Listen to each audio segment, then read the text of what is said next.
Co-presented by Vimal. बोलो जुबान केसरी.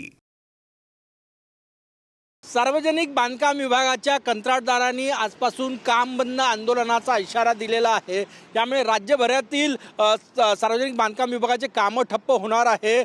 थकीत बिलांमुळे हा इशारा दिलेला आहे. महाराष्ट्र कंत्राटदार महासंघाचे कार्याध्यक्ष संजय महिंद आपल्यासोबत आहे. सर, का बरं तुम्ही इशारा दिला आणि काय कारण आहे? मागच्या 2-3 वर्षापासून आमचे कंत्राटदार बंधू विभागातील म्हणजे जसं सार्वजनिक बांधकाम विभाग आहे, जलजीवन मिशन आहे, ग्रामविकास आहे, इथे विविध विकास कामे केलेली आहेत. आता सुमारे आकडा फुगत जाऊन 96,000 कोटीपर्यंत गेलेला आहे. पण फक्त 20% निधी देऊन 20% निधीपैकी CRF आणि बिल्डिंगला थोडा जास्त पैसा आल्यामुळं बाकी यालाच 8 ते 10%च्या वर पैसाच आला नाही आहे.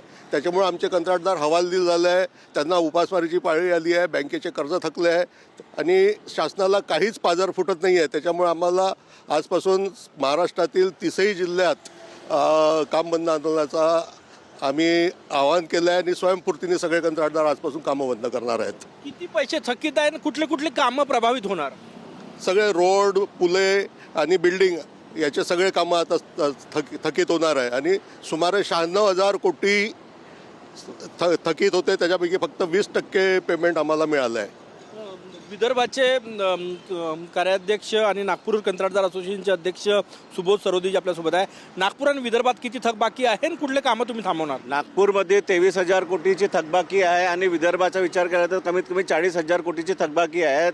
सार्वजनिक बांधकाम विभागाची मी आकडेवारी सांगत आहे. आणि झालं काय की मागच्या अधिवेशनाच्या वेळात सर्व लहान कॉन्ट्रॅक्टरांनी पेमेंट मिळत नसल्यामुळे आम्ही काम बंद आंदोलन केलं होतं. तेव्हा महेशकर मॅडम सचिव होत्या. त्यांनी आम्हाला सांगितलं की अरे अधिवेशनाचे कामं आहे, तुम्ही कामं थांबवू नका ना, आपली बदनामी होईल, महाराष्ट्र शासनाची बदनामी होईल, तुम्ही कामं पूर्ण करा. आम्ही अहोरात्र कामं पूर्ण केली. परंतु आज पुन्हा गव्हर्नमेंटनी तेच केलं जे आधी करत होते. म्हणजे फक्त 8 ते 10% पैसे दिले आणि सर्व कॉन्ट्रॅक्टरची थट्टा केली. त्याच्यामुळे सर्व कॉन्ट्रॅक्टर खूप नाराज आहे. आणि यात होत काय, सरकारकडे पैसा नाही. तुम्ही सरकारला समजून तर घ्यायला पाहिजे ना, एवढे वर्ष झाले कामं करताय सरकारसोबत. सरकारकडे पैसा नाही आहे, परंतु जो एक दाखवत आहे की 100 कोटी रुपयाचे आता नवीन विधान भवन बनवत आहे आणि हजारो कोटीचे प्रोजेक्ट दाखवत आहे. तर सर्वांना असं वाटतं की महाराष्ट्र शासनाकडे भरपूर पैसा आहे. त्याच्यामुळे सर्व कॉन्ट्रॅक्टर लोक आकर्षित होत आहे. आणि यात काय झालं आहे की पैसे कमी आले, परंतु पॉलिटिकल लोक जे आहेत ते स्वतः कमी पैसे आले असताना सुद्धा प्रेशर टाकून स्वतःचे पूर्ण 100% पैसे काढून घेतात. आणि लहान कंत्राटदारांना जे स्थानिक कॉन्ट्रॅक्टर वर्षोनिवर्षे काम करत आहे त्यांना फक्त 1 आणि 2 बिल देऊन गव्हर्नमेंटांची थट्टा करत आहे. कधीपासून काम थांबवणार आहे तुम्ही? त्याचा काय परिणाम होईल? काम थांबवण्याचा आम्ही आज इशारा दिलेला आहे. बहुतेक होईल 1-2 दिवस लागेल, परंतु हळूहळू पूर्ण कामे ठप्प होतील आणि गव्हर्नमेंटला माहीत पडेल की आपण फक्त आश्वासन देऊन होणार नाही. मागच्या वेळेस तुम्ही असं सरकारला ब्लॅकमेल तर करत नाही ना? सरकारला ब्लॅकमेल करण्याची गोष्ट नाही आहे. सरकारकडे जर पैसे नाही तर त्यांनी कामं काढू नये, नवीन निविदा काढू नये. रोज नवीन करोडोच्या निविदा येत आहे. त्याच्यामुळे जे प्रोफेशनमध्ये आहे ते लोक काय करणार आहे? शेवटी काम करायचं आहे म्हणून कामं भरतात. नक्कीच आजपासून काम बंद आंदोलनाचा इशारा कंत्राटदार संघटनेनं दिलेला आहे आणि महाराष्ट्रभरातील कंत्राटदारांना दिलेला आहे.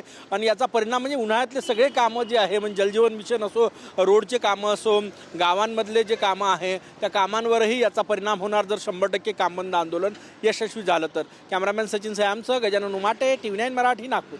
Co-presented by Vimal. बोलो जुबान केसरी.